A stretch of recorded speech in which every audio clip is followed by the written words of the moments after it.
اعوذ باللہ من الشیطان الرجیم بسم اللہ الرحمن الرحیم۔ معزز سامعین، آج کا ہمارا ٹاپک ہے خاندان نبوت۔ مولانا صفی الرحمن مبارک پوری صاحب اپنی شہرہ آفاق کتاب رحیق المختوم میں لکھتے ہیں، خاندان نبوت میں سب سے پہلے انہوں نے جو موضوع بنایا ہے نسب کے سلسلے میں آپ رقم تراز ہیں۔ نبی صلی اللہ علیہ وآلہ وسلم کا سلسلہ نسب 3 حصوں پر تقسیم کیا جا سکتا ہے۔ ایک حصہ جس کی صحت پر اہل سیر اور ماہرین انساب کا اتفاق ہے، یہ عدنان تک منتہی ہوتا ہے۔ دوسرا حصہ جس میں اہل سیر کا اختلاف ہے، کسی نے توقف کیا ہے اور کوئی قائل ہے، یہ عدنان سے اوپر ابراہیم علیہ السلام تک منتہی ہوتا ہے۔ تیسرا حصہ جس میں یقیناً کچھ غلطیاں ہیں، یہ حضرت ابراہیم علیہ السلام سے اوپر حضرت آدم علیہ السلام تک جاتا ہے۔ اس کی جانب اشارہ گزر چکا ہے۔ ذیل میں تینوں حصوں کی قدر تفصیل پیش کی جا رہی ہے۔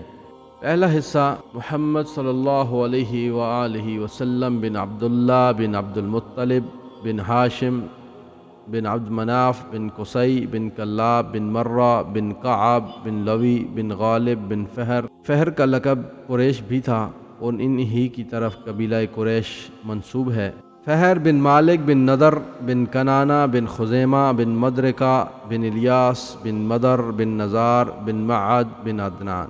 دوسرا حصہ عدنان سے اوپر یعنی عدنان بن عد بن حمیسہ بن سلمان بن عوس بن بوز بن کموال بن ابی بن عوام بن ناشد بن حزا بن بلداس بن یدلاف بن طابخ بن جاہم بن ناحش بن ماخی بن عیز بن عبکر بن عبید بن ادعا بن حمدان بن سنبر بن یثربی بن یحزن بن یلحن بن ارعوی بن عیز بن دیشان بن عیسر بن افناد بن ایہام بن مقصر بن ناحس بن زراح بن زارح بن سمی بن مزی بن عوزہ بن عرام بن قیدار بن اسماعیل علیہ السلام بن ابراہیم علیہ السلام۔ تیسرا حصہ حضرت ابراہیم علیہ السلام سے اوپر ابراہیم بن طارح بن ناحور بن ساروع بن راعو بن فالخ بن عابر بن شالخ بن ارفخشد بن سام بن نوح علیہ السلام بن لامک بن متوشلخ بن اخنوخ، یہ ادریس علیہ السلام کا بھی نام ہے، بن یرد بن محلائیل بن قینان بن انوشا بن شیس بن آدم علیہ السلام۔ اگلا موضوع ہے خانوادہ رسول صلی اللہ علیہ وآلہ وسلم۔ نبی صلی اللہ علیہ وآلہ وسلم کا خانوادہ اپنے جد اعلیٰ ہاشم بن عبد مناف کی نسبت سے خانوادہ ہاشمی کے نام سے معروف ہے۔ اس لیے مناسب معلوم ہوتا ہے کہ ہاشم اور ان کے بعد کے بعض افراد کے مختصر حالات پیش کر دیے جائیں۔ نمبر 1، ہاشم۔ ہم بتا چکے ہیں کہ جب بنو عبد مناف اور بنو عبد الدار کے درمیان عہدوں کی تقسیم پر مصالحت ہو گئی تو عبد مناف کی اولاد میں ہاشم ہی کو سقایا اور رفادہ یعنی حجاج کرام کو پانی پلانے اور ان کی میزبانی کرنے کا منصب حاصل ہوا۔ ہاشم بڑے معزز اور مالدار تھے۔ یہ پہلے شخص ہیں جنہوں نے مکے میں حاجیوں کو شوربہ روٹی سان کر کھلانے کا اہتمام کیا۔ ان کا اصل نام عمرو تھا، لیکن روٹی توڑ کر شوربے میں ساننے کی وجہ سے ان کو ہاشم کہا جانے لگا، کیونکہ ہاشم کے معنی ہیں توڑنے والا۔ پھر یہی ہاشم وہ پہلے آدمی ہیں جنہوں نے قریش کے لیے گرمی اور جاڑے کے 2 سالانہ تجارتی سفروں کی بنیاد رکھی۔ ان کے بارے میں شاعر کہتا ہے، یہ عمرو ہی ہیں جنہوں نے قحط کی ماری ہوئی اپنی لاغر قوم کو مکہ میں روٹیاں توڑ کر شوربے میں بھگو کر کھلائیں اور جاڑے اور گرمی کے دونوں سفروں کی بنیاد رکھی۔ ان کا ایک اہم واقعہ یہ ہے کہ وہ تجارت کے لیے ملک شام تشریف لے گئے۔ راستے میں مدینہ پہنچے تو وہاں قبیلہ بنو نجار کی ایک خاتون سلمہ بنت عمرو سے شادی کر لی اور کچھ دنوں وہیں ٹھہرے رہے۔ پھر بیوی کو حالت حمل میں میکے ہی میں چھوڑ کر ملک شام روانہ ہو گئے اور وہاں جا کر فلسطین کے شہر غزہ میں انتقال کر گئے۔ ادھر سلمہ کے وطن سے بچہ پیدا ہوا۔ یہ سن 497 عیسوی کی بات ہے۔ چونکہ بچے کے سر کے بالوں میں سفیدی تھی، اس لیے سلمہ نے اس کا نام شیبہ رکھا اور یثرب میں اپنے میکے ہی کے اندر اس کی پرورش کی۔ آگے چل کر یہی بچہ عبد المطلب کے نام سے مشہور ہوا۔ عرصے تک خاندان ہاشم کے کسی آدمی کو اس کے وجود کا علم نہ ہو سکا۔ ہاشم کے کل 4 بیٹے اور 5 بیٹیاں تھیں، جن کے نام یہ ہیں: اسد، ابو صیفی، نضلہ، عبد المطلب، اور بیٹیاں شفا، خالدہ، ضعیفہ، رقیہ اور جنتہ۔ نمبر 2، عبد المطلب۔ پچھلے صفحات سے معلوم ہو چکا ہے کہ سقایہ اور رفادہ کا منصب ہاشم کے بعد ان کے بھائی مطلب کو ملا۔ یہ بھی اپنی قوم میں بڑی خوبی و اعزاز کے مالک تھے، ان کی بات ٹالی نہیں جاتی تھی۔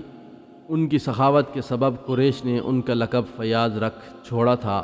جب شیبہ یعنی عبد المطلب 10-12 برس کے ہو گئے تو مطلب کو ان کا علم ہوا اور وہ انہیں لینے کے لیے روانہ ہوئے۔ جب یثرب کے قریب پہنچے اور شیبہ پر نظر پڑی تو اشکبار ہو گئے، انہیں سینے سے لگایا اور پھر اپنی سواری پر پیچھے بٹھا کر مکہ کے لیے روانہ ہو گئے، مگر شیبہ نے ماں کی اجازت کے بغیر ساتھ جانے سے انکار کر دیا۔ اس لیے مطلب ان کی ماں سے اجازت کے طالب ہوئے، مگر ماں نے اجازت نہ دی۔ آخر مطلب نے کہا کہ یہ اپنے والد کی حکومت اور اللہ کے حرم کی طرف جا رہے ہیں۔ اس پر ماں نے اجازت دے دی اور مطلب انہیں اپنے اونٹ پر بٹھا کر مکہ لے آئے۔ مکے والوں نے دیکھا تو کہا یہ عبد المطلب ہے، یعنی مطلب کا غلام ہے۔ مطلب نے کہا نہیں نہیں، یہ میرا بھتیجا ہے، یعنی میرے بھائی ہاشم کا لڑکا ہے۔ پھر شیبہ نے مطلب کے پاس پرورش پائی اور جوان ہوئے۔ اس کے بعد مقام رومان میں مطلب کی وفات ہو گئی اور ان کے چھوڑے ہوئے مناصب عبد المطلب کو حاصل ہوئے۔ عبد المطلب نے اپنی قوم میں اس قدر شرف و اعزاز حاصل کیا کہ ان کے آباء و اجداد میں بھی کوئی اس مقام کو نہ پہنچ سکا۔ قوم نے انہیں دل سے چاہا اور ان کی بڑی عزت و قدر کی۔ جب مطلب کی وفات ہو گئی تو نوفل نے عبد المطلب کے صحن پر غاصبانہ قبضہ کر لیا۔ عبد المطلب نے قریش کے کچھ لوگوں سے اپنے چچا کے خلاف مدد چاہی، لیکن انہوں نے یہ کہہ کر معذرت کر دی کہ ہم تمہارے اور تمہارے چچا کے درمیان دخیل نہیں ہو سکتے۔ آخر عبد المطلب نے بنو نجار میں اپنے ماموں کو کچھ اشعار لکھ بھیجے جس میں ان سے مدد کی درخواست کی تھی۔ جواب میں ان کا ماموں ابو سعد بن عدی 80 سوار لے کر روانہ ہوا اور مکے کے قریب ابطح میں اترا۔ عبد المطلب نے وہیں ملاقات کی اور کہا ماموں جان گھر تشریف لے چلیں۔ ابو سعد نے کہا نہیں، خدا کی قسم، یہاں تک کہ نوفل سے مل لوں۔ اس کے بعد ابو سعد آگے بڑھا اور نوفل کے سر پر آن کھڑا ہوا۔ نوفل حتیم میں مشائخ قریش کے ہمراہ بیٹھا تھا۔ ابو سعد نے تلوار بے نیام کرتے ہوئے کہا اس گھر کے رب کی قسم، اگر تم نے میرے بھانجے کی زمین واپس نہ کی تو یہ تلوار تمہارے اندر پیوست کر دوں گا۔ نوفل نے کہا اچھا لو، میں نے واپس کر دی۔ اس پر ابو سعد نے مشائخ قریش کو گواہ بنایا۔ پھر عبد المطلب کے گھر گیا اور 3 روز مقیم رہ کر عمرہ کرنے کے بعد مدینہ واپس چلا گیا۔ اس واقعے کے بعد نوفل نے بنی ہاشم کے خلاف بنی عبد شمس سے باہمی تعاون کا عہد و پیمان کیا۔ ادھر بنو خزاعہ نے دیکھا کہ بنو نجار نے عبد المطلب کی اس طرح مدد کی ہے تو کہنے لگے کہ عبد المطلب جس طرح تمہاری اولاد ہے ہماری بھی اولاد ہے، لہذا ہم پر اس کی مدد کا حق زیادہ ہے۔ اس کی وجہ یہ تھی کہ عبد مناف کی ماں قبیلہ خزاعہ ہی سے تعلق رکھتی تھیں۔ چنانچہ بنو خزاعہ نے دار الندوہ میں جا کر بنو عبد شمس اور بنو نوفل کے خلاف بنو ہاشم سے تعاون کا عہد و پیمان کیا۔ یہی پیمان تھا جو آگے چل کر اسلامی دور میں فتح مکہ کا سبب بنا، جس کی تفصیل آگے آئے گی۔ معزز سامعین، یہ تھا خاندان نبوت آپ صلی اللہ علیہ وآلہ وسلم کے آباء و اجداد اور ان کے ناموں کی تفصیل۔ اس سے متعلقہ واقعات جو بہت ہی اہمیت کے حامل ہیں وہ ہم آئندہ ساتھ میں ڈسکس کریں گے۔ جزاک اللہ۔